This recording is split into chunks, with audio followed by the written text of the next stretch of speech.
Hello everyone, welcome to my tech up basic YouTube channel. Friends, आज की video में अपन एनसिबल server कैसे configure करते हैं उसके बारे में बात करने वाले। तो सर, ये RHEL 9 की मशीन है। तो यार दिखा भी देता हूँ, RHEL 9 पे एनसिबल सर्वर कॉन्फ़िगरेशन करने वाले। तो देखिए, यहाँ 3 मशीन लिया है, एक एनसिबल सर्वर और 2 नोड। तो यहाँ स्विच हो जाता हूँ रूट यूज़र में। तो रूट यूज़र में स्विच हो गया हूँ।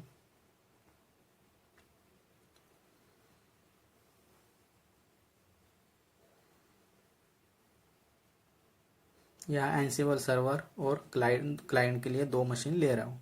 तो यहाँ देखो, मैं ओएस का वर्जन दिखा देता हूँ। इसके लिए कमांड है कैट etc/etc/os-release। तो देखिए, RHEL 9 की मशीन है, वर्जन 9.0 शो हो रहा है। तो ये एनसिबल सर्वर कॉन्फ़िगरेशन RHEL 9 मशीन पे कर रहे हैं। तो देखिए, यहाँ मैं पहले होस्ट नेम सेट कर लेता हूँ, मतलब मशीन को एक नाम दे रहा हूँ। ये सर्वर मशीन है, इसके लिए मैं यहाँ मशीन को सर्वर एनसिबल सर्वर ऐसा नाम दूंगा इस मशीन को, कि जिसकी वजह से अपन को समझ सके कि ये सर्वर मशीन है और बाकी के नोड मशीन है। तो उसके लिए कमांड है host name CTL set-host name, और इसको नाम दे रहा हूँ एनसिबल-सर्वर डॉट नीतीश डॉट लोकल।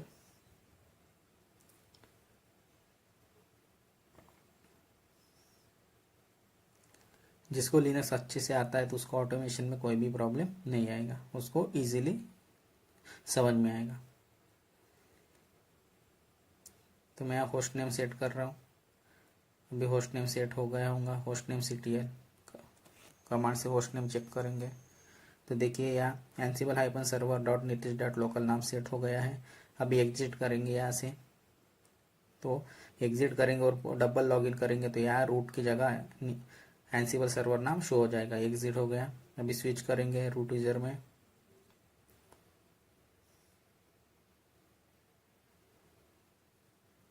तो देखिए, root@एनसिबल-सर्वर यहाँ नाम शो हो रहा है। अभी इसी हिसाब से नोड 1 मशीन में भी अपन एनसिबल नोड 1 मशीन में भी होस्ट नेम सेट करेंगे। यहाँ भी दोनों ही मशीन RHEL 9 की ही है, नोड के लिए भी। तो यहाँ भी स्विच हो जाएंगे रूट यूजर में।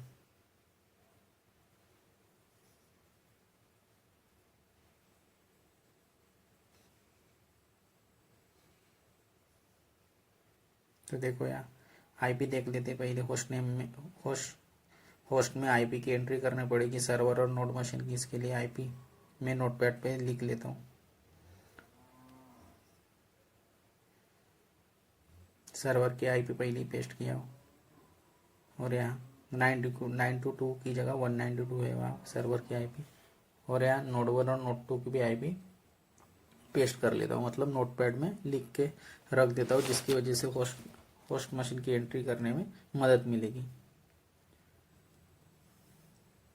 जो ETC होस्ट पहले, वहाँ अपन IP एड्रेस की जो भी नोड मशीन अपन क्लाइंट मशीन डिफाइन कर रहे हो उसकी एंट्री करेंगे।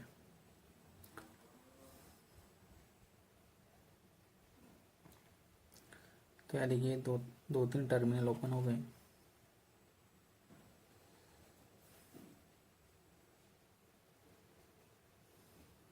स्विच हो जाता है रूट यूजर में।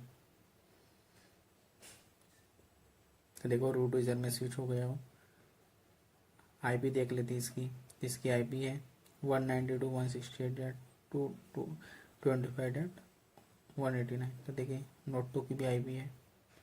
और इसलिए मशीन को इसलिए नाम दे रहे हैं क्योंकि अपने को समझ में आना चाहिए कि ये नोड मशीन है और ये सर्वर मशीन है। इसके लिए मशीन को होस्ट नेम सेट कर रहे हैं।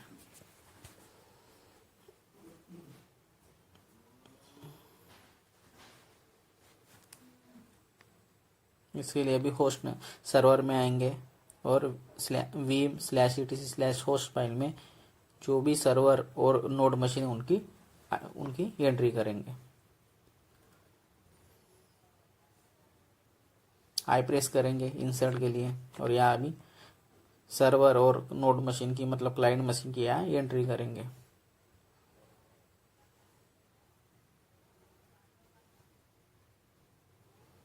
और जब होस्ट मशीन की एंट्री करेंगे होस्ट फाइल में, मतलब node machine plus server machine की एंट्री करेंगे होस्ट फाइल में, उसके बाद पिंग करके भी देखेंगे कि प्रॉपरली पिंग हो रही कि नहीं, मतलब कनेक्टिविटी है या नहीं है, वो चेक करेंगे।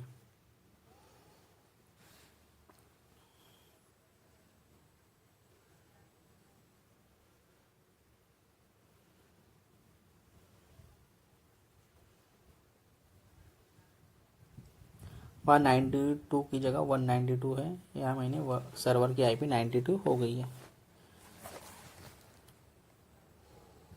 या जो भी IP एड्रेस है नोड मशीन और सर्वर मशीन का, वो प्रॉपरली यहाँ मेंशन करना पड़ेगा, तभी कनेक्टिविटी शो होगी, अदरवाइज कनेक्टिविटी शो नहीं होगी।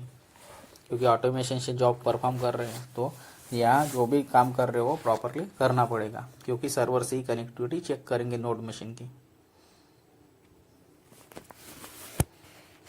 तो यहाँ देखिए ये सर्वर की IP है वो ऊपर वाली, और जो नीचे की 2 IP है वो नोड मशीन की। इसलिए मैंने होस्ट मशीन को नाम दिया है, क्योंकि नोड मशीन और सर्वर मशीन समझ में आना चाहिए कि ये सर्वर मशीन है और ये बाकी की नोड मशीन है या क्लाइंट मशीन है। तो इसके लिए सर्वर मशीन को नाम दे रहा हूँ ansible-server.nitesh.local और लोकल होस्ट।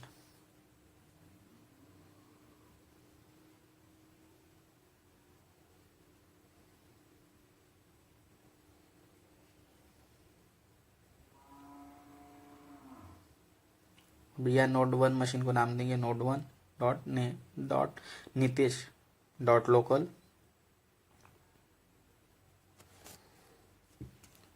स्पेस देके नोड 1 नाम दूंगा, क्योंकि ये नोड 1 मशीन की IP है। ऐसे इसी हिसाब से नोड 2 को भी नाम देंगे सेम, नोड 1 की जगह नोड 2 लिखेंगे।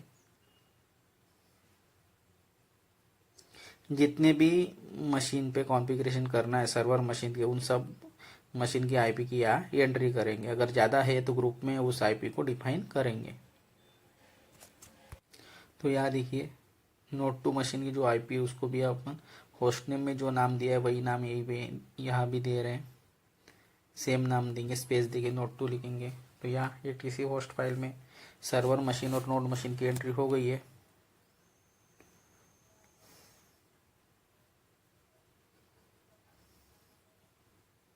अभी फाइल को सेव करेंगे, escape::WQ और एक्सक्लेमेशन मार्क देके फाइल को सेव करेंगे। इस मशीन की IP चेक कर लेते हैं। तो यहाँ 192 है, तो मैंने सर्वर की मशीन को 92 दिया है, तो मुझे वो etc होस्ट फाइल में जाके वो सर्वर की मशीन को जो IP दी है उसको करेक्ट करना पड़ेगा। ठीक है, इसके लिए मैं कॉपी कर लेता हूँ, और जो देखो यहाँ 92 लिखा है, यहाँ 192 देना पड़ेगा मुझे। तो ऐसी गलती नहीं होनी चाहिए। मुझे पता था ये वाली गलती हो गई है, क्योंकि IP समझ में आता 92 कैसे आएगी, रेंज ही नहीं है।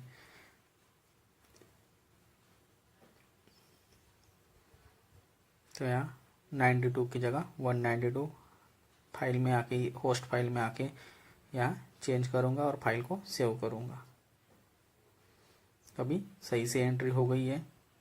अभी या इस फाइल को सेव करके अभी अपन कनेक्टिविटी चेक करेंगे, मतलब नाम से रिजल्ट करवा रहे या नहीं करेंगे ये चेक करेंगे। कनेक्टिविटी चेक करेंगे, सर्वर मशीन से नोड मशीन कनेक्टेड है या नहीं, इसको चेक करेंगे। उसके लिए कमांड है पिंग और नोड 1, क्योंकि नाम भी मेंशन किया है तो याद है कि प्रॉपर कनेक्टिविटी शो हो रही है, मतलब सर्वर मशीन से नोड 1 मशीन पिंग हो रही है, मतलब प्रॉपर कनेक्टिविटी है।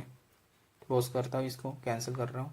अभी नोड 2 का भी चेक करेंगे, पिंग नोड 2, तो नोड 2 मशीन भी यहाँ पिंग होनी चाहिए। तो देखो हमारी नोड 2 मशीन भी सर्वर से कनेक्टिविटी चेक हो रही है, मतलब पिंग हो रही है, मतलब प्रॉपर कनेक्शन हो गया है। ठीक है, जनरली हमें ऑटोमेशन जॉब नॉर्मल यूजर से परफॉर्म करना चाहिए। हालांकि यह काम रूट यूजर से भी कर सकते हैं, लेकिन सिक्योरिटी रीजन की वजह से रूट अकाउंट को यूज नहीं करना चाहिए। इसके लिए यहाँ यूज़र बनाएंगे नितेश नाम का, इसलिए कमांड है यूज़र ऐड नितेश। ये यूज़र 3 ही अकाउंट में क्रिएट करना पड़ेगा, नोड 1 नोड 2 मशीन में भी और सर्वर मशीन में भी। अभी इसका जो यूज़र ऐड किया है इसका पासवर्ड भी सेट कर लेते हैं। जो यूज़र क्रिएट किया है उसका पासवर्ड भी सेट करेंगे। इसके लिए कमांड, ऐसे भी पासवर्ड सेट कर सकते हैं, मैं एक कमांड से पासवर्ड सेट कर रहा हूँ।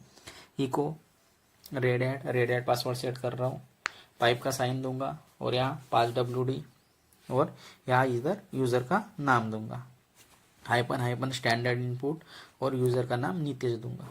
तो यहाँ रेड हैट पासवर्ड सेट हो जाएगा। ये देखो पासवर्ड सेट हो गया है।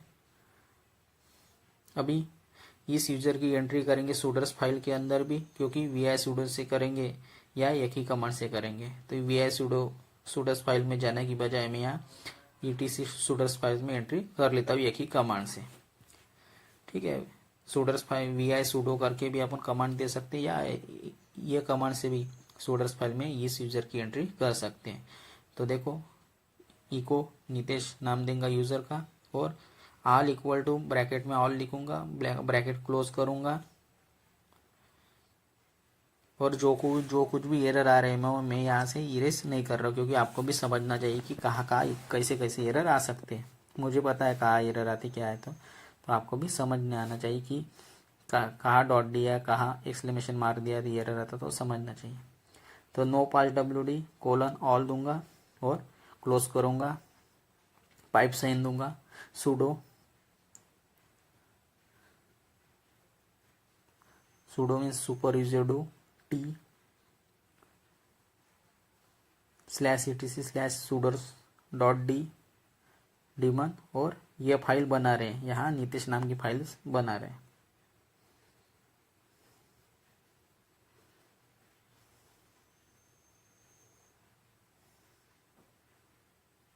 नीतीश अभी एंटर करेंगे, देखो एरर आएगा, कहाँ एरर आएगा आपको समझ में आएगा। ठीक है, सिंटेक्स एरर कहाँ आएगा, नीतीश में देखो क्लोज किया है और इधर भी क्लोज किया है, तो इसकी वजह से ये यहाँ से हटाना पड़ेगा, मतलब रिमूव करना पड़ेगा। ये देखो कहाँ एरर है, इसकी वजह से मैंने इरेज नहीं किया यहाँ से, आपको भी समझ में आना चाहिए। ये देखो अब यहाँ सूडर्स फाइल्स में भी एंट्री हो गई, बाकी नोड मशीन में भी यही काम करना है सेम। तो इसके लिए नोड 1 मशीन में जाएंगे, पहले मैं नोटपैड में ये तीनों ही कमांड की एंट्री कर लेता हूँ, जिसकी वजह से कॉपी और पेस्ट जल्दी जल्दी कर पाएंगे। तो यूज़र ऐड कमांड, अभी सेकंड कमांड भी कॉपी करेंगे जो पासवर्ड सेट किया है, इस कमांड से भी पासवर्ड सेट कर सकते हैं। लिनक्स में हर एक काम के 2-3 मेथड हैं, इसके लिए अपने को सब मेथड पता होनी चाहिए।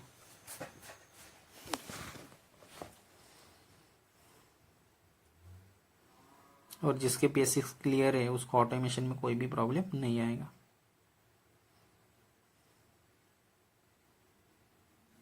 फाइल को सेव कर लेते हैं। अभी यही कमांड दोनों नोड मशीन पे चलाएंगे सेम, क्योंकि सर्वर और नोड मशीन में ये सेम काम करना है अपने को। तो अभी ये सेम काम करेंगे, ये नोड 1 मशीन में जाएंगे, पासवर्ड दे रहा हूँ यहाँ क्योंकि लॉगआउट हुआ है।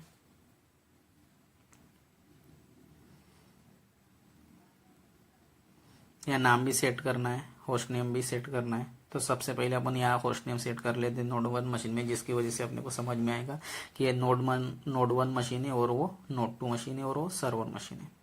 इसके लिए होस्ट नेम सेट करने के लिए host name ctl set hyphen host name, और जो नाम अपन ने etc होस्ट फाइल में नाम सेट किया है वही नाम यही देंगे, node1.nitesh.local।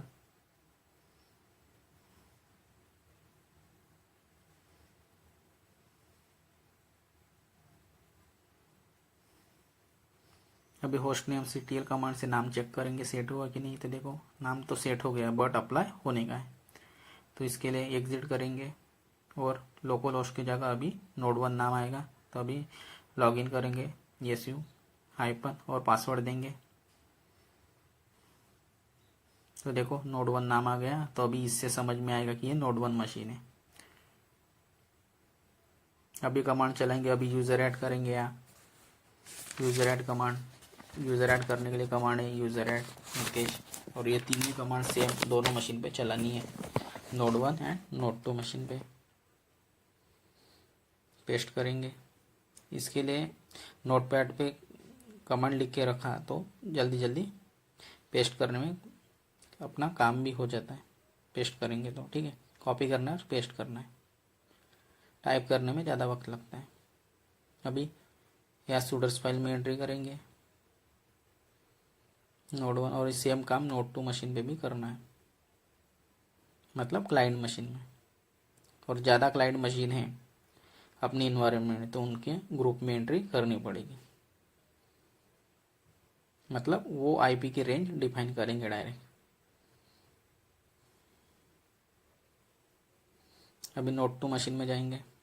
नोड 1 मशीन का काम हो गया है पूरा। और किस दिन मैंने प्रैक्टिकल किया वो भी आपको डेट शो हो रही है, मतलब लेटेस्ट प्रैक्टिकल 1 दिन पहले का।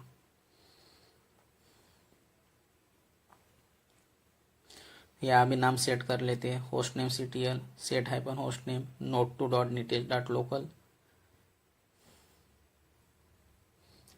होस्ट नेम इसलिए अपन सेट करते मशीन को, इसलिए नाम दे रहे हैं क्योंकि आपको अपने को समझ में आना चाहिए कि ये क्लाइंट मशीन है, मतलब ये इस मशीन का ये नाम है। इसकी वजह से समझ में आएगा कि ये सर्वर मशीन है और ये बाकी की क्लाइंट या नोड मशीन है। इसके लिए अपन मशीन में नाम सेट करते हैं, मतलब आइडेंटिटी सेट करते हैं उसकी। Host name CTL set hyphen host name node2.nitesh.local।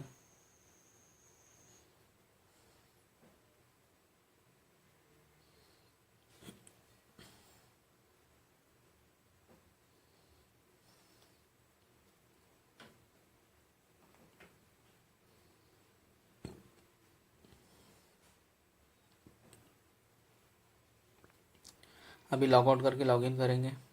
इसके पहले अपन नाम चेक कर लेते हैं सेट हुआ कि नहीं। तो देखो यहाँ तो नाम सेट हो गया है node2, बट पर लेकिन यहाँ अप्लाई होने का है। अप्लाई करने के लिए एग्जिट करेंगे, मतलब लॉग आउट करेंगे और स्विच हो जाएंगे डबल। तो यहाँ पासवर्ड दे रहा हूँ।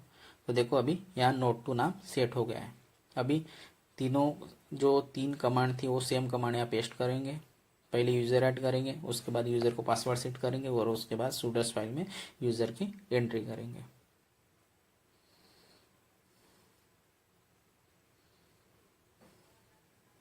और यहाँ जो भी काम करना है वो नॉन रूट यूज़र से करना है, क्योंकि सिक्योरिटी की वजह से अपन रूट यूज़र से काम नहीं करेंगे।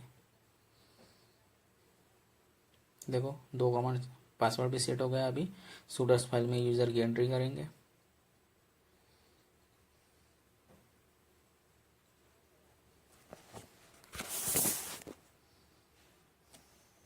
ठीक है, अभी सब काम हो गया। अभी सर्वर मशीन में रिटर्न आएंगे। तो यहाँ मेक श्योर करना है कि सब्सक्रिप्शन या रिपोजिटरी होना चाहिए, या IOC इमेज को माउंट करेंगे। ठीक है, अपना सब्सक्रिप्शन होगा या पैकेज जो भी है वो सब इंस्टॉल होना चाहिए, या रिपोजिटरी कॉन्फ़िगर होना चाहिए। तो यहाँ देखो ऑलरेडी अपडेट मशीन है, रिपोजिटरी कॉन्फ़िगर सब्सक्रिप्शन भी है। तो देखो df-s कमांड से IOC इमेज देखेंगे। तो यह IOC इमेज dev/sr 0 में है, तो इसको माउंट कर लेते हैं /mnt डायरेक्टरी पे।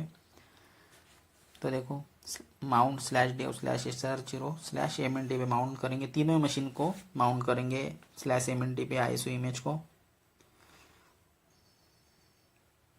df-s देखो चेक करेंगे तो /mnt पे अपनी ISO इमेज जो है वो माउंट हो गई है। ये काम तीनों ही मशीन पे करेंगे, सेम काम है। मतलब 3 मशीन, मतलब एक सर्वर मशीन और 2 नोड मशीन है, क्लाइंट मशीन। तो देखो यहाँ df-h देखो ISO इमेज देखेंगे तो पाथ देखो /dev/sr 0 में है, तो इसको mnt पे माउंट करेंगे। माउंट के लिए कमांड है माउंट /dev/sr 0 और /mnt। जहाँ माउंट करना है वो पाथ देंगे, अपन कहीं पे भी माउंट कर सकते हैं। अभी चेक करेंगे माउंट हुई या नहीं। तो उसके लिए कमांड है df-h। तो देखो /mnt पे माउंट हो गई है नोड मशीन पर, नोड 1 मशीन। अभी नोड 2 पे भी यही सेम काम करेंगे।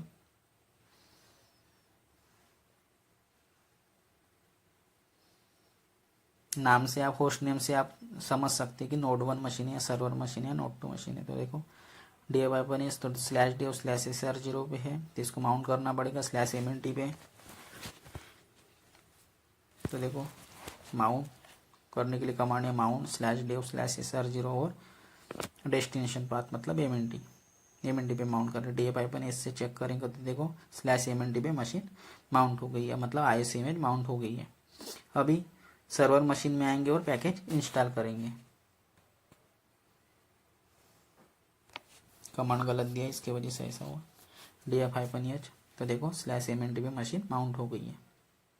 Linux case sensitive operating system है, या थोड़ा भी डॉट या कुछ भी प्रॉब्लम मतलब गलती हुई तो ये एरर शो कर देता है, इसलिए केस सेंसिटिव है। एंसिबल सर्वर पे आएंगे और या एंसिबल हाइपन कोर का पैकेज इंस्टॉल करेंगे। सबसे पहले मशीन को अपडेट कर लेते हैं।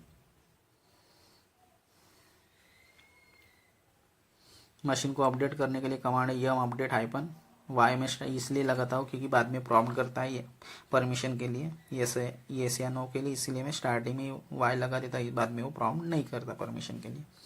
इसके लिए कमांड है अपडेट के लिए यम अपडेट हाइपन वाई। तीनों ही मशीन पे सेम कमांड चलानी है, मतलब मशीन अपडेट कर रहे हैं, जिसकी वजह से बाद में पैकेज इंस्टॉल करना है तो वो प्रॉब्लम नहीं आएगा, डायरेक्ट पैकेज इंस्टॉल हो जाएगा, नहीं तो बहुत टाइम लगता है। नोड 1 मशीन पे भी आएंगे और सेम कमांड चलाएंगे यहाँ भी यम अपडेट हाइपन वाई,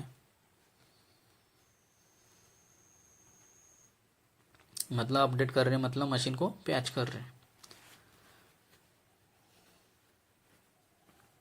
यम अपडेट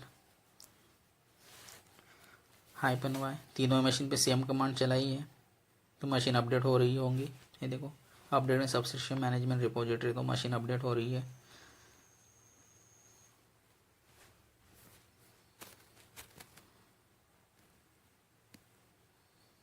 तो अपडेट होने में थोड़ा टाइम लेता है क्योंकि रिपोजिटरी चेक करता है कि प्रॉपरली रिपोजिटरी है या नहीं है, सब चेक करेगा तभी वो मशीन अपडेट हो जाएगी। तो यहाँ देखो तीनों मशीन में दिखा रहा हूँ मैं,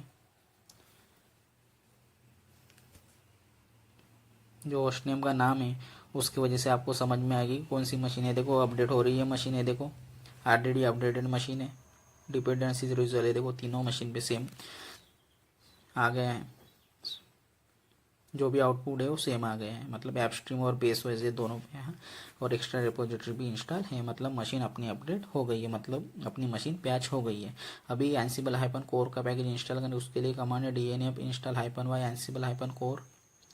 तो ये देखो यहाँ 20 पैकेजेस है तो अब इंस्टॉल हो रहे हैं, और ये एंसिबल सर्वर का इंस्टॉलेशन RHEL 9 पे करके दिखा रहा हूँ। स्टार्टिंग में वाई इसलिए लगाता हूँ कि बाद में परमिशन के लिए प्रॉम्प्ट करता है, यस या नो के लिए, इसके लिए स्टार्टिंग में वाई लगा दिया है तो बाद में ये प्रॉम्प्ट नहीं करता। ये कोई लोग बातें आपको बताएंगे नहीं कि वाई क्यों लगाते हैं क्यों नहीं, ये बताएंगे नहीं, इसके लिए मैं बता रहा हूँ क्योंकि जो भी डाउट है वो क्लियर होना चाहिए, नहीं तो पढ़ने का कोई फ़ायदा नहीं है डाउट लेके। तो ये देखो यहाँ पैकेज इंस्टॉल हो रहे हैं, 20 पैकेज है जो इंस्टॉल हो रहे हैं।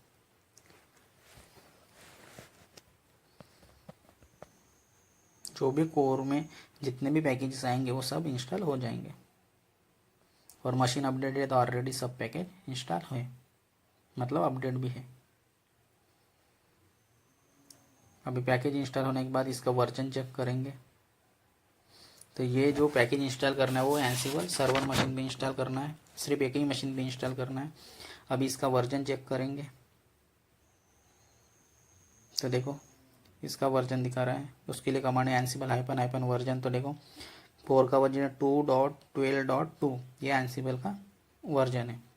अभी यहाँ एक फाइल रहती है cat/etc/ansible/ansible.cfg, ये मेन कॉन्फ़िगरेशन फाइल है एंसिबल की, लेकिन आप चाहे तो इस फाइल को मैन्युअली जनरेट करेंगे अगर यहाँ इसमें कोई चेंजेस करने ना हो तो।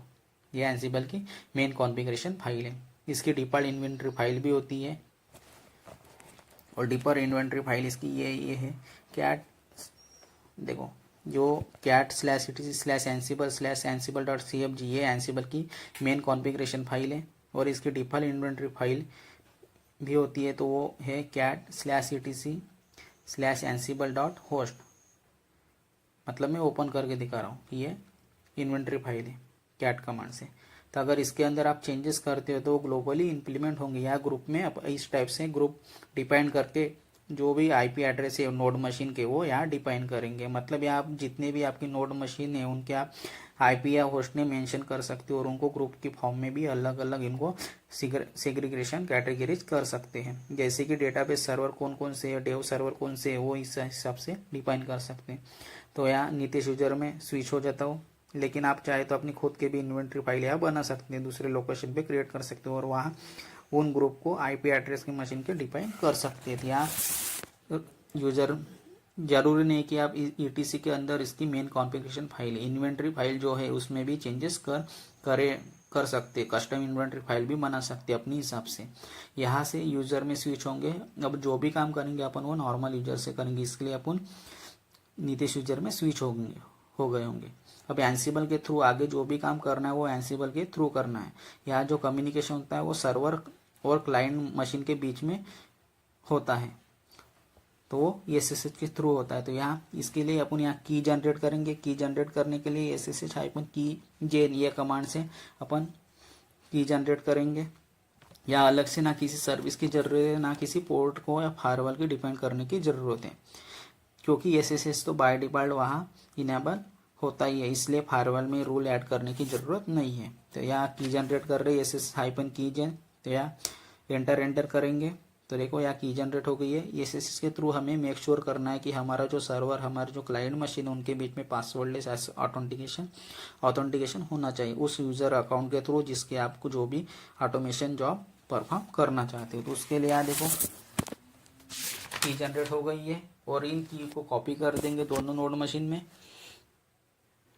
तो इसके लिए SSH-copy-id और nitesh@node1 मतलब node1 का नाम देंगे, डिफाइन करेंगे। तो यहाँ एरर शो हो रहा है, तो यहाँ डबल की जनरेट करेंगे।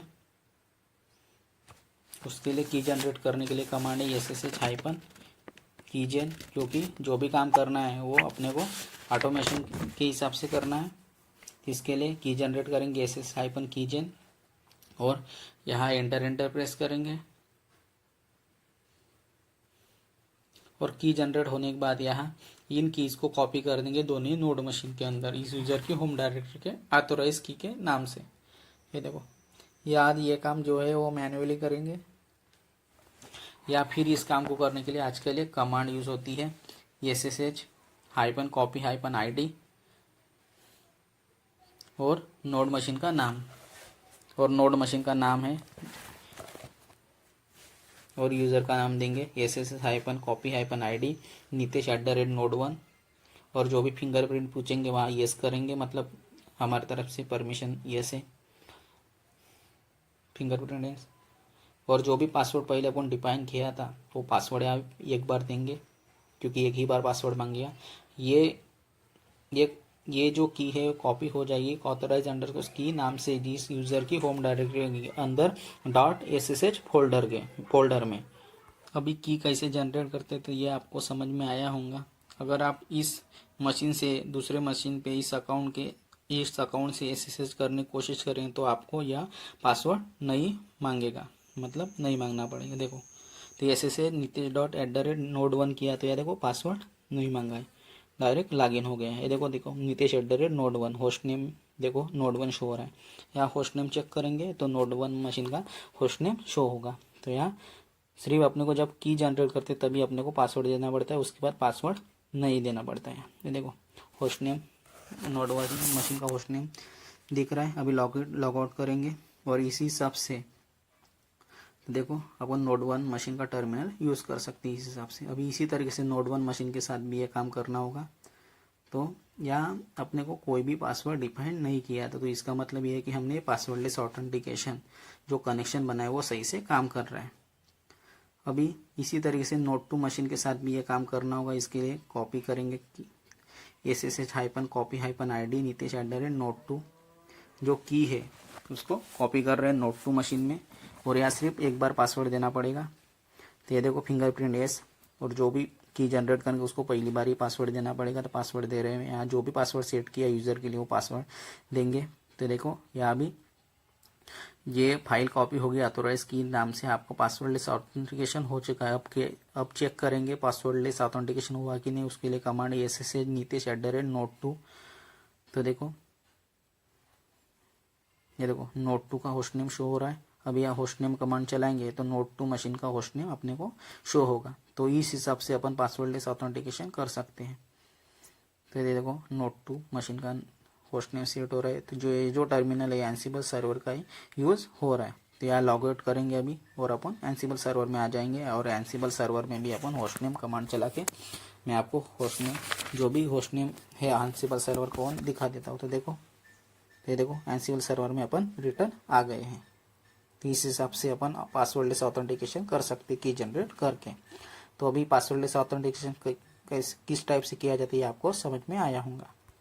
जब हम नॉर्मल यूजर अकाउंट से इसका कॉन्फ़िगरेशन कर लेते हैं और कोई भी ऑटोमेशन जॉब हम करना चाहते हैं तो उसके लिए हम कस्टम इन्वेंटरी फाइल बना लेते हैं तो ज़्यादा बेहतर होता है। तो यह एक पहले डायरेक्टरी बना लेते हैं ऑटोमेशन के नाम से उस डायरेक्टरी, और उस डायरेक्टरी में चले जाएंगे। तो ये डायरेक्टरी नीतीश यूजर के अंदर ही होंगी, होम डायरेक्टरी के अंदर। तो उसके लिए डायरेक्टरी बनाने के लिए कमांड है mkdir, और होम डायरेक्टरी बनाने के लिए मैं होम डायरेक्टरी में बनानी है तो उसके लिए होम डायरेक्टरी का साइन दूंगा और /ऑटोमेशन, और ऑटोमेशन डायरेक्टरी में डायरेक्ट चले जाएंगे उसके लिए $M% साइन दूंगा cd होम डायरेक्टरी और साइन और डायरेक्टरी का नाम ऑटोमेशन। तो इस हिसाब से अपन पासवर्डलेस ऑथेंटिकेशन कर लिया है नीतीश यूजर के लिए। तो किस टाइप से की जनरेट करना और की को किस हिसाब से कॉपी करना है तो ये आपको अभी बात समझ में आई होंगी।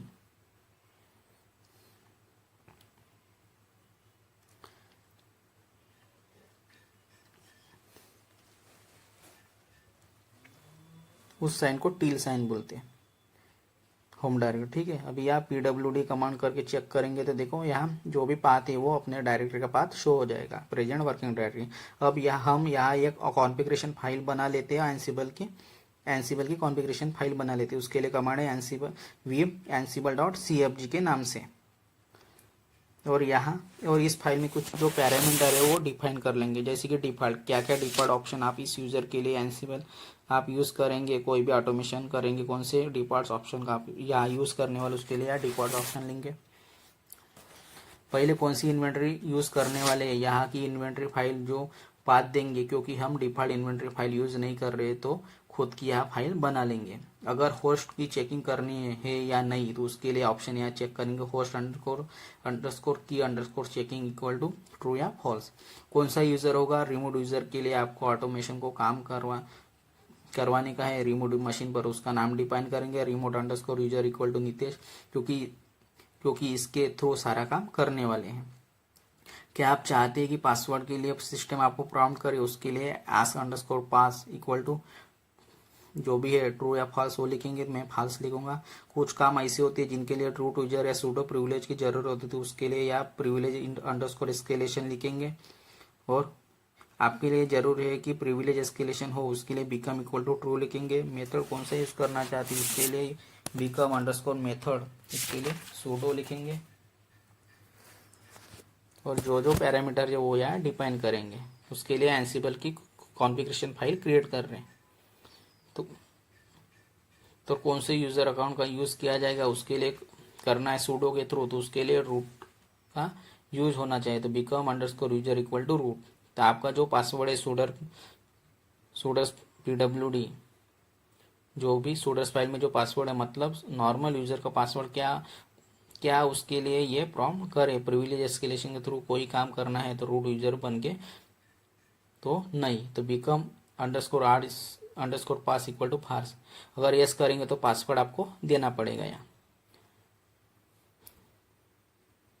तो उसके लिए देखो आप पैरामीटर डिफाइन कर रहे हैं, default inventory equal to dot inventory file host underscore checking equal to false लिख रहा हूँ। Remote underscore user equal to Nitish user है। आस्क अंडरस्कोर पास मतलब पासवर्ड पूछना नहीं चाहिए, इसके लिए फॉल्स लिख रहा हूँ। और प्रिविलेज एस्केलेशन मतलब जो परमिशन है वो यहाँ डिफाइन कर रहे हैं। बिकम इक्वल टू ट्रू मतलब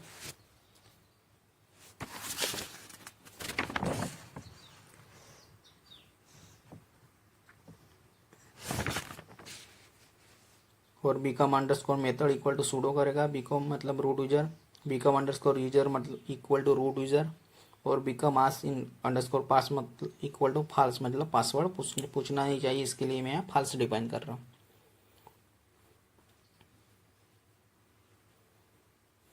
तो इस हिसाब से कॉन्फ़िगरेशन फाइल यहाँ बना लेंगे।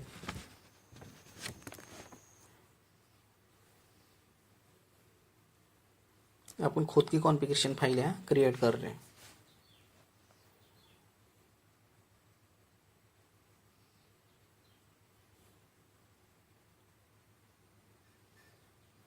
Become underscore ask underscore pass equal to false मतलब अपने को पासवर्ड के लिए प्रॉम्प्ट नहीं करना चाहिए, उसके लिए फॉल्स लिखेंगे और फाइल्स को अभी सेव करेंगे पूरे पैरामीटर लिखने के बाद।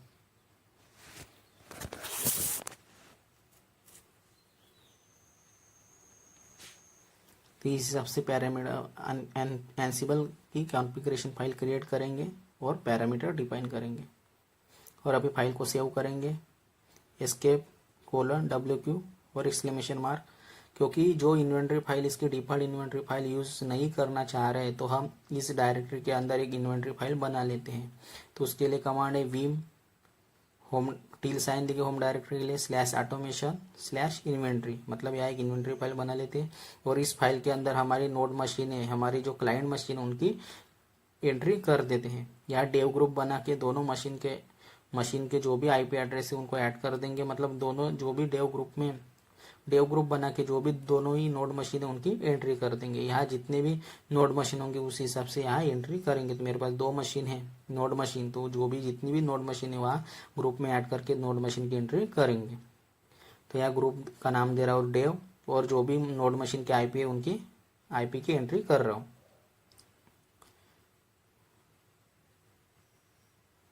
तो इस हिसाब से इन्वेंट्री फाइल में आईपी एड्रेस की एंट्री करेंगे, जितनी भी नोड मशीन उतनी, या इस हिसाब से ग्रुप में वो डिफाइन कर देंगे। या कुछ चेंजेस करने हो मुझे node2 नाम कट करना होगा। और अपने को ध्यान में रहने के लिए हैश लगा के मशीन का नाम भी लिख सकते हैं। सेव एंड एग्जिट करेंगे, फाइल सेव करेंगे। अब जो इन्वेंट्री फाइल यूज होंगी वो हमारी ये वाली इन्वेंट्री फाइल यूज होंगी जो हमने अभी बनाई है। यहाँ से वापस आएंगे ऑटोमेशन वाले फोल्डर के अंदर। ये देखो मैं यहाँ आईपी चेक कर रहा हूँ, ठीक है। और यहाँ ध्यान में रखने के लिए हैश लगा के नोड मशीन का नाम भी लिख सकते हैं। अभी इस फाइल को सेव करेंगे क्योंकि दोनों ही नोड मशीन की हमारी आईपी की एंट्री हो गई है ग्रुप में, डेव ग्रुप में। तो अभी इस फाइल को सेव करेंगे और बाहर आ जाएंगे, escape::wq और एक्सक्लेमेशन मार्क देके बाहर आ जाएंगे और फाइल मतलब सेव एंड एग्जिट करेंगे। अब जो इन्वेंट्री फाइल यूज होंगी वो हमारी ये वाली इन्वेंट्री फाइल यूज होंगी जो हमने अभी बनाई है। यहाँ से वापस आएंगे ऑटोमेशन वाले फोल्डर के अंदर। उसके लिए कमांड है cd ~, और / देखें ऑटोमेशन, मतलब ऑटोमेशन फोल्डर में वापस आ जाएंगे, ऑटोमेशन फोल्डर में जी। अब यहाँ अब हम टेस्ट करके देखेंगे कि हमारा जो एंसिबल की जो कॉन्फ़िगरेशन फाइल है वो सही से काम हुआ है या नहीं। यहाँ से हम पहले कनेक्टिविटी चेक करने की कोशिश करेंगे ये सारी नोड मशीन के साथ ही प्रॉपरली कनेक्टिविटी हो रही है या नहीं। उसके लिए कमांड है एंसिबल all-m ping, तो यहाँ पिंग पोंग आना चाहिए। मैन्युअली तो हम कर चुके हैं, अब हम एंसिबल के थ्रू चेक करके देखना चाहते हैं कि हमारी जो एंसिबल सर्वर है वो हमारी नोड मशीन के साथ प्रॉपरली कनेक्टिविटी है या नहीं। तो उसके लिए कमांड है एंसिबल all-m मॉड्यूल के लिए एंड पिंग। तो यहाँ देखो पिंग पोंग आ रहा है नीचे आउटपुट में। तो ये कनेक्टिविटी तभी चेक होंगी जब SSH आपके यहाँ पासवर्डलेस सेट किया है। तो उसका भी टेस्ट आपके साथ करके दिखा रहा हूँ। तो अगर ये कमांड नहीं चली तो पासवर्डलेस ऑथेंटिकेशन हमारा गलत हो चुका है, ये समझ लेना। तो ये कमांड पिंग पोंग हमें रिजल्ट शो करेगी, मतलब हमारा जो पासवर्डलेस ऑथेंटिकेशन है वो सही से काम कर रहा है, मतलब प्रॉपरली कॉन्फ़िगर हो चुका है। तो यहाँ से प्रॉपरली कनेक्ट कर पा रहे हैं हमारी क्लाइंट मशीन के साथ। तो ये जो कॉन्फ़िगरेशन था एंसिबल सर्वर और क्लाइंट मशीन का ये बिल्कुल सही तरीके से हुआ है और यहाँ प्रॉपरली कनेक्टिविटी हमें देखने को मिल रही है, मतलब पिंग पोंग शो हो रहा है, मतलब हमारी प्रॉपरली कनेक्टिविटी शो हो रही है। अब आप कोई भी ऑटोमेशन जॉब परफॉर्म करना चाहते हो तो इनमें से किसी भी मशीन पर या सारी मशीन पर जो आप आसानी से ऑटोमेशन जॉब परफॉर्म कर सकते हैं। एंसिबल एडहॉक कमांड के थ्रू भी या प्ले बुक के थ्रू भी अपन ये काम कर सकते हैं। तो हम प्ले बुक की मदद से हम कोई भी ऑटोमेशन जॉब परफॉर्म कर पाएंगे। तो इससे हमारी इन्वायरमेंट की टेस्टिंग भी हो जाएगी। तो यहाँ पहले चेक कर लेते कि हमारी क्लाइंट मशीन के अंदर nginx पैकेज इंस्टॉल है क्या नहीं है। तो उसके लिए node1 मशीन में आएंगे और यहाँ कमांड चलेंगे rpm-qa pipes and grep nginx। तो देखो यहाँ nginx का पैकेज इंस्टॉल नहीं है। इसी हिसाब से node2 मशीन में भी nginx का पैकेज चेक करेंगे सेम कमांड का यूज़ करके। लॉगिन कर लेता हूँ node2 मशीन में। तो हमारा एनसीबल का कॉन्फ़िगरेशन सक्सेसफुली कंप्लीट हो चुका है। अभी अपना जो टास्क अभी जो काम है वो परफॉर्म करके देखेंगे। तो इसके लिए कमांड है rpm -qa grep nginx। अपन सर्वर मशीन से ये सब काम अभी करेंगे। तो ये देखो यहाँ भी एनसीबल का पैकेज इंस्टॉल नहीं है। अभी nginx सर्विस का स्टेटस चेक करेंगे नोड 1 मशीन में। उसके लिए कमांड है systemctl status nginx।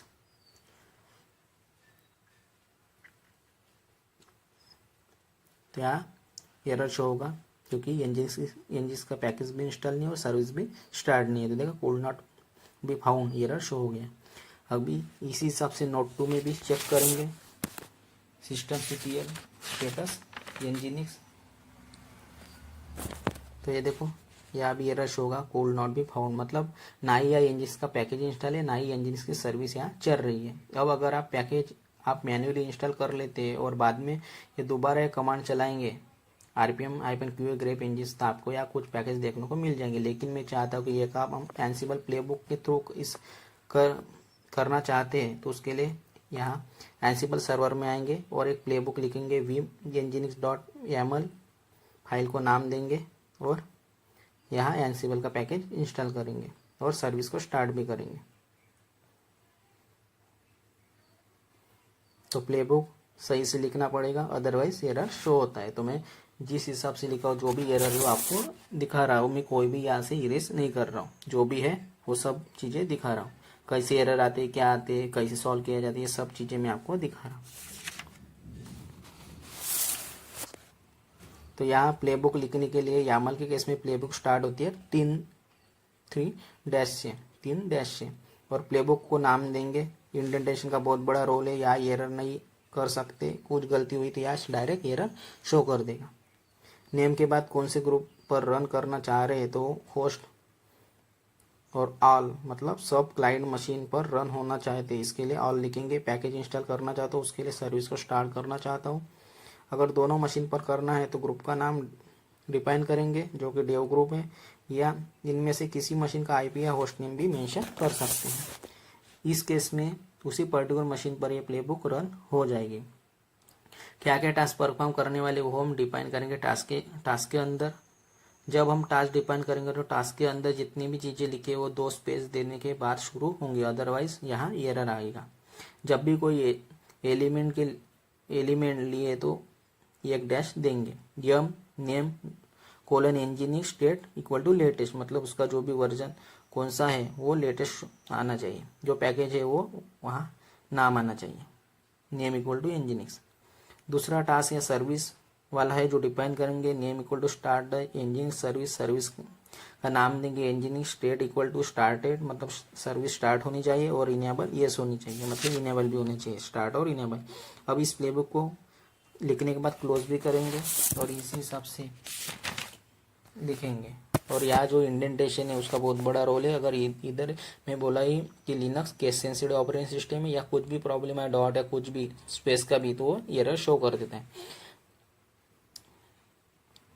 Task host के नीचे जाना चाहिए, मैं सामने लिख दिया हूँ। तो जो भी एरर है मैं आपको दिखा दूंगा क्या क्या एरर है और किसको कैसे सॉल्व किया जाता है। तो इस हिसाब से प्लेबुक लिखना चाहिए। 2 टास्क लिख रहे हैं कि nginx का पैकेज भी इंस्टॉल करना है और सर्विस जो है वो स्टार्ट और इनेबल भी होनी चाहिए। और अपन ये काम एनसीबल सर्वर मशीन से कर रहे हैं रिमोटली डायरेक्ट, मतलब सर्वर मशीन से जो भी नोड मशीन है उस पर डायरेक्ट पैकेज इंस्टॉल हो जाएंगे, मतलब ऑटोमेशन के थ्रू ये काम कर रहे हैं। इसके लिए अपन ने पासवर्डलेस ऑथेंटिकेशन परफॉर्म किया है और जो पासवर्डलेस ऑथेंटिकेशन परफॉर्म अगर सही तरीके से हो गए तो कनेक्टिविटी प्रॉपरली शो हो जाती है। और ये काम मैं आपको करके दिखा चुका हूँ और सही से काम हो गया है सब।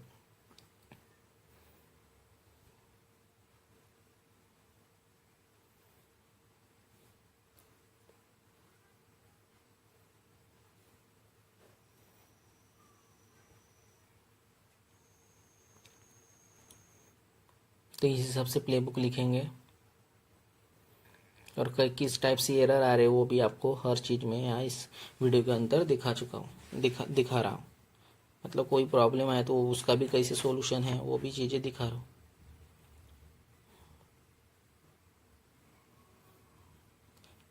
क्योंकि जब एरर आएंगे तभी अपने को करेंगे, तभी अपने को समझ में आएगा कि क्या क्या प्रॉब्लम आते हैं। जब प्रॉब्लम सॉल्व करेंगे तभी अपने को समझ में आएगा कि अपने को लगेगा कि अपन नहीं ये चीज़ आते हैं कब, क्योंकि इनवर जो भी अपने को टास्क परफॉर्म करने हैं कंपनी के अंदर तो अपने को आना चाहिए। तो अभी एंसिबल प्लेबुक बना लिया, अब इसको रन भी कर सकते हैं। तो उसके लिए रन करने के लिए कमांड, पहले इसका सिंटेक्स चेक कर लेते हैं। तो एंसिबल हाइपन प्लेबुक का नाम engineers dot yaml hyphen hyphen syntax hyphen check, मतलब जो भी प्लेबुक लिखा है उसका सिंटेक्स चेक करेंगे, मतलब प्लेबुक सही से है या कुछ एरर है वो अपने को ये सिंटेक्स में शो हो जाएंगे।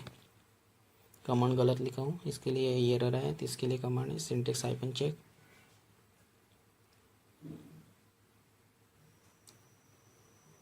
आइडियली प्लेबुक बना ली, उसको रन करने से पहले अपने को आइडियली अपने को सिंटेक्स चेक कर लेना चाहिए, क्योंकि अपने को समझ में आता है कि प्लेबुक के अंदर क्या एरर है और कहाँ मिस्टेक हुई है। सिंटेक्स के चेक करने से अपने को पता चल जाएगा और जो भी प्रॉब्लम वो सॉल्व कर लेंगे और उसके बाद प्लेबुक को रन करेंगे तो प्रॉपरली टास्क जो है वो परफॉर्म हो जाएंगे। तो अभी पहले सिंटेक्स चेक करेंगे। पहले को सिंटेक्स कमांड में एरर था, अभी देखो यहाँ इतने एरर है तो अपने को यहाँ एरर शो करेंगे। कहाँ का है, देखो टास्क में एरर है, क्योंकि टास्क मैंने होस्ट के नीचे नहीं स्पेस देके लिखा है, इसके लिए एरर दिया है।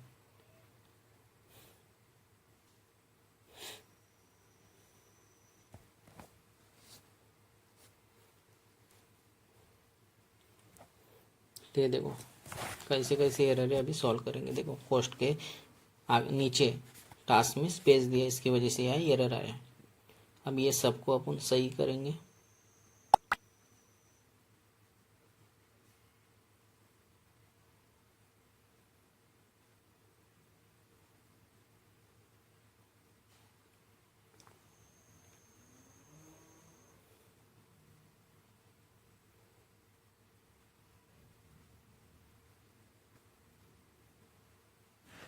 देखो अभी जो भी प्लेबुक में एरर आया है उसको अपन अभी सॉल्व करेंगे।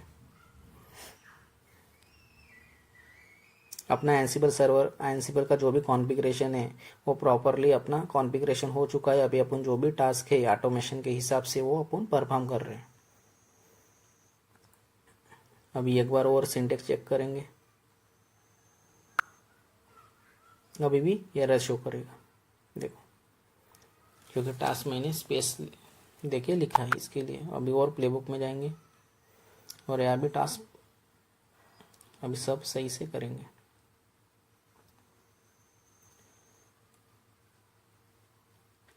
क्योंकि देखो टास्क जो है वर्ड वो वाइट कलर में शो हो रहा है क्योंकि वो एरर है, तो उसको होस्ट की इस लाइन में लाना पड़ेगा।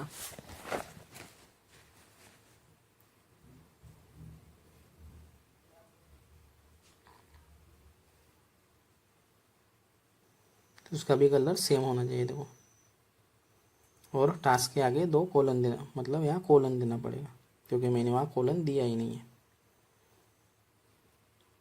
देखो कलर चेंज हो गया ऑटोमेटिक, ठीक है, ये एरर था। अब इनको भी सही से नीचे की लाइन को भी सही से करेंगे।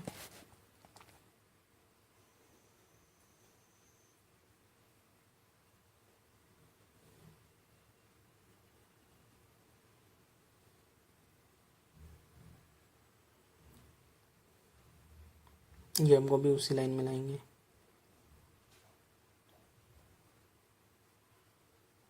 इसको थोड़ा आगे लेंगे क्योंकि ये जो मॉडल है उसके नीचे भी ये काम परफॉर्म हो रहा है, इंजीनियर्स और लेटेस्ट डेट वाला। अभी नेम वो सेम लाइन में लाएंगे, उसी हिसाब से इंडेंटेशन सही से देंगे। सर्विस मॉडल को भी सही करेंगे, नेम के नीचे लिखेंगे।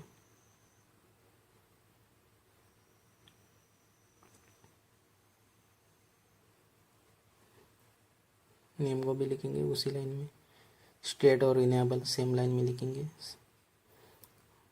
और अभी जब सिंटेक्स से कमांड चलाएंगे तो अभी कोई भी एरर अपने को शो नहीं होगा, वो दिखाएगा कि सब सही है। अभी आप परफॉर्म कर सकते हो, मतलब प्लेबुक रन कर सकते हो। अभी प्लेबुक को सेव एंड एग्जिट करेंगे, मतलब बाहर आएंगे सेव करके, और अभी सिंटेक्स चेक करेंगे।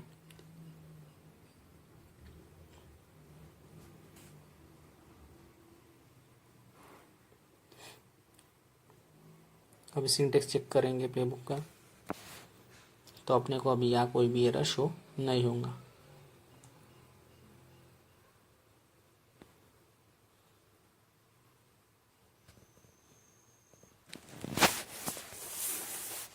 या डायरेक्ट अपन प्लेबुक को रन भी कर सकते हैं। तो मैं डायरेक्ट प्लेबुक को रन कर रहा हूँ, तो देखो प्रॉपरली प्लेबुक रन हो गई है। देखो पहले प्लेबुक का मतलब सिंटेक्स चेक किया तो कोई एरर नहीं आया, उसके बाद मैं प्लेबुक को रन किया हूँ तो देखो प्रॉपरली प्लेबुक रन हो रही है। और ये काम सब एनसिबल सर्वर से कर रहे हैं। ये देखो दोनों मशीन की आईपी शो हो रही है, तो अपना जो भी है प्लेबुक वो सही से काम कर रही है, कोई भी प्रॉब्लम नहीं है।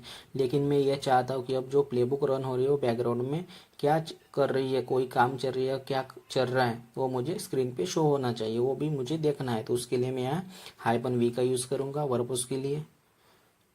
ये टास्क परफॉर्म होने के बाद वो कमांड चला के दूंगा, मतलब जो भी काम हो रहा है वो अपने को डायरेक्टली शो होगा स्क्रीन पे। तो जैसे ही प्लेबुक होंगे तो उसके बाद सिंटेक्स कमांड से चेक करना चाहिए कि प्लेबुक में एरर है या नहीं है। तो वो सिंटेक्स कमांड अपने को एरर है या नहीं है वो उसके बारे में अपने को आउटपुट शो करेगी, और जो एरर होगा वो अपने को समझ में भी आता है कि क्या एरर है। इसके लिए सिंटेक्स कमांड चलाना बहुत ही ज़रूरी है। उसके बाद अपन प्लेबुक को रन करेंगे तो अपने को जो भी काम है वो सही से प्रॉपरली काम हो जाएगा। ये देखो अपने एनसिबल प्लेबुक जो भी सही से काम कर रही है। तो अपनी जो नोड मशीन है, दोनों नोड मशीन पर एनजीन्स का पैकेज इंस्टॉल हो रहा है और सर्विस स्टार्ट और इनेबल भी हो जाएगी। ये काम सर्वर मशीन से कर रहे हैं डायरेक्टली नोड मशीन पर। ये देखो आउटपुट में देखो सब शो हो रहा है। अभी इसी कमांड में -v का यूज़ करेंगे और क्या क्या कमांड में चल रहा है वो अपने को शो होना चाहिए। तो उसके लिए एनसिबल -प्लेबुक और -v nginx.ml ये कमांड चलाएंगे तो ये कमांड से प्लेबुक रन होगी और दो नोड पर एनसिबल के ना केवल पैकेज इंस्टॉल होंगे लेटेस्ट वाले, बल्कि सर्विस भी स्टार्ट हो जाएगी। जो भी काम हो रहा है वो अपने को डायरेक्ट शो हो जाएगा। यहाँ देखो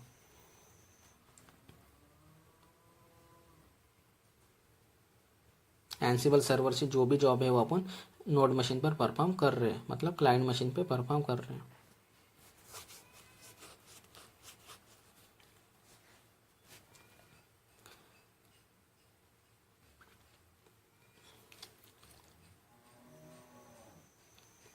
तो देखो जो भी काम हो रहा है वो अपने को डायरेक्ट शो हो रहा है। दोनों आईपी नोड मशीन की आईपी शो हो रही है। ये देखो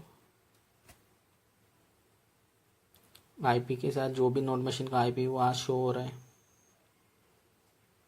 क्या क्या काम हो रहा है देखो, एक मशीन पे काम परफॉर्म है, दोनों नोड मशीन पे परफॉर्म हो चुका है टास्क। ये देखो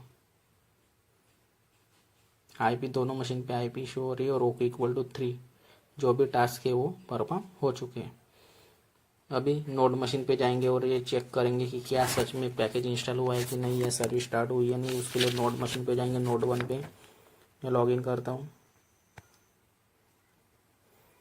और यहाँ एनजिन्स का पैकेज इंस्टॉल हुआ है कि नहीं वो चेक करेंगे। उसके लिए कमांड है rpm-qa पाइप ग्रेप और एनजिनिक्स। तो यहाँ देखो एनजिन्स का पैकेज शो होगा।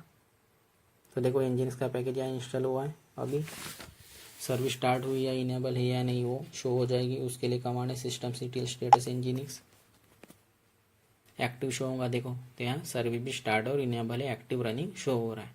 अभी इसी हिसाब से नोड 2 मशीन में भी जाके चेक करेंगे।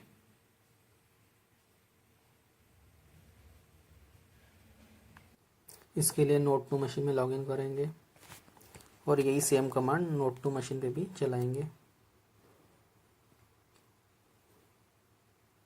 ये देखो कमांड चलाते हैं, अप एंड डाउन एरो से कमांड करेंगे तो ऑटोमेटिक आ जाएगी। तो देखो rpm-qa मतलब यहाँ एनजिन्स का पैकेज इंस्टॉल हो चुका है। अभी यहाँ सर्विस चेक करेंगे तो यहाँ सर्विस भी स्टार्ट और इनेबल शो होना चाहिए। तो देखो एक्टिव और रनिंग मतलब सर्विस भी स्टार्ट हो गई है और एनजिन्स का पैकेज भी इंस्टॉल हो गया। तो यानी हमने दोनों ही मशीन पर एनजिनिक्स डिप्लॉय कर दिया प्रॉपरली डायरेक्टली अपने कंट्रोल नोड या एनसिबल सर्वर्स की मदद से। ऐसा तो नहीं है कि आप हर बार नोड मशीन के अंदर जाएंगे और चेक करेंगे, फिर ऑटोमेशन का फ़ायदा क्या हुआ। कि अगर हर बार नोड मशीन पे आके चेक करना है तो यह काम आप डायरेक्टरी कंट्रोल नोड की मदद से भी या एनसिबल सर्वर से भी कर सकते हैं। अगर आप चेक करना चाहते हैं कि आप क्या मेरा इंस्टॉलेशन सक्सेसफुल हुआ है कि नहीं, ये पैकेज इंस्टॉल हुआ कि नहीं, या फिर सर्विस स्टार्ट हुआ कि नहीं, तो वो आप चेक कर सकते हो। उसके लिए आप एडहॉक कमांड का भी यूज कर सकते हैं। तो इसके लिए एनसिबल सर्वर में आएंगे और यहाँ एनजीएस का पैकेज इंस्टॉल हुआ कि नहीं वो चेक करेंगे। उसके लिए कमांड है एनसिबल और ग्रुप का नाम जो कि डेव ग्रुप है, जो क्योंकि डेव ग्रुप में अपन नोड मशीन के आईपी की एंट्री की है, और आय देंगे और इन्वेंट्री नाम लिखेंगे, इन्वेंट्री फाइल का नाम, और हाइपन एम मॉड्यूल शेल, और ये लिखेंगे आर्गुमेंट के लिए हाइपन ये, और यहाँ लिखेंगे yum list hyphen install pipe sign grep इंजीनिक्स।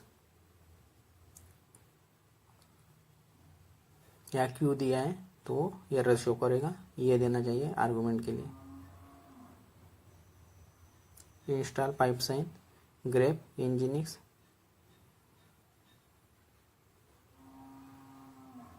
क्योंकि इंजीनिक्स का पैकेज इंस्टॉल किया है, इंजीनिक्स चेक कर रहे हैं।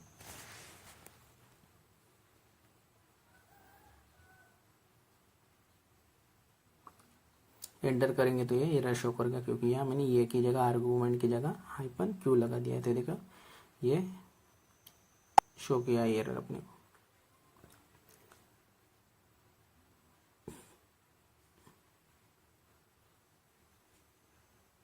तो यहाँ हाइपन ये चाहिए क्यू की जगह, अभी भी यहाँ एरर शो करेगा।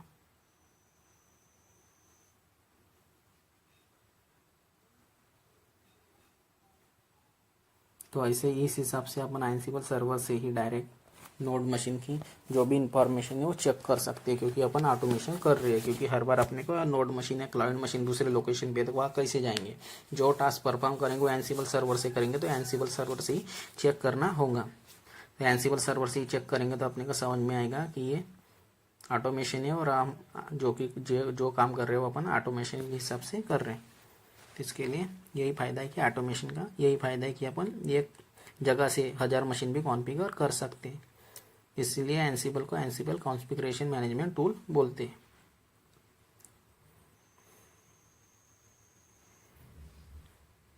देखो वो चेक करेगा और अपने को आउटपुट शो करेगा।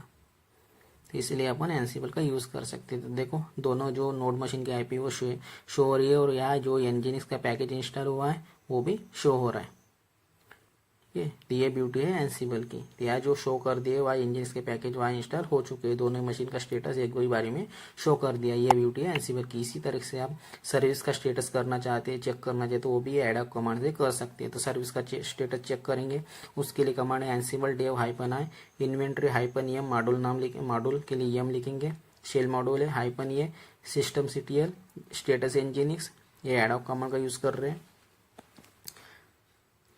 तो इसीलिए अपन ऑटोमेशन का यूज़ करते हैं, क्योंकि ऑटोमेशन से अपन सर्वर से ही जो भी अपनी कंट्रोल नोड है या सर्वर मशीन है वही से अपन काम कर सकते हैं।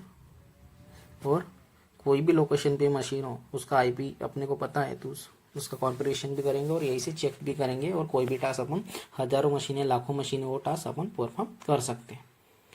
तो ये देखो इसका स्टेटस चेक करेंगे इंजीनियर्स का नोड मशीन पे। तो देखो एनसिबल सर्वर से ये काम कर रहे हैं। देखो होस्ट नेम शो हो रहा है एनसिबल सर्वर। तो देखो अपने का आउटपुट शो हो जाएगा।